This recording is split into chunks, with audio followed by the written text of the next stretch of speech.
რუსეთის ერთ-ერთ რაიონში არ ვასახებ რა მნიშვნელობა აქვს. ნუ არ აქვს მნიშვნელობა მოკლედ. თუ შეგიძლიათ მენდოთ, შეგიძლიათ არ მენდოთ. იქ არის ერთ-ერთი უდიდესი მონასტერი და მონასტერში ცხოვრობდა, გარდაიცვალა ესე უდიდესი ავტორიტეტი სოფლიო მართლმადიდებლობის. წმინდანად შერაცხილი არ არის, მაგრამ ნუ მართლა ჩემ თვალშიც და საერთოდ სოფლიო მართლმადიდებლობა ამბობს, რომ ეს არის მართლა წმინდა ადამიანი.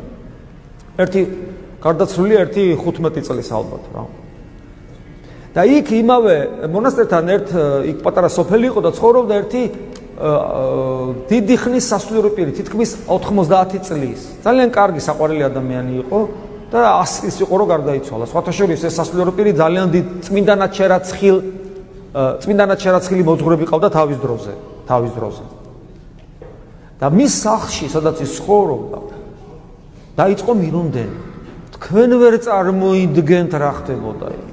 ყველა ხატიდან, ყველა სურათიდან, კალენდრიდან, ყველაფრიდან თუ სადმე რამე სურათი იყო და მისი პირადი სურათებიდანაც იცით რა მოდიოდა? აი ეხლა მე არ გადავაჭარბებ, რასაც გეტყვით. აი ფურცელი, სადაც შეიძლება მის სურათი ყოფილიყო. ან რომელიმე ხატი სულ ერთია ფურცელი, აი ფურცლის უბრალოდ აი ესე მიკრული კედელი. აი ხედეთ დააკვირდით. აი ესე მოდიოდა ხოლმე, აი. და ქვემოთ ჭურჭლები ივსებოდა. და მოდიოდა ზეთოვანი სითხე და წყალი.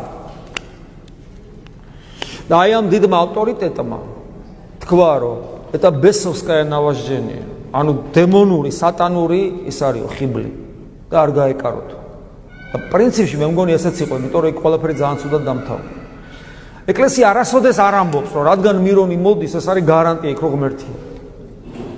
ესეც გაითვალისწინეთ რა. იმიტომ რომ ზეთოვანი სითხის გამოდენა ეშმაკს ეგ კი არა. აბა წაიკითხეთ მოსეს ცნობილი ამბები ეგვიპტეში. რა სასწაულსაც მოსე ღმერთის ზალით ახდენს, იგივე სასწაულებს ახდენენ ეშმაკის სახური მოგვები. აი კვერთხზე გამახსენდა. კვერთხი რო დააგდო მოსემ და გველად გადაიქცა. ღვთის ზალით შესაძლებელია რა თქმა უნდა. მოდი ის ეშმაკის ზალით იგივე საკეთებს. ყველაფერს აკეთებდნენ.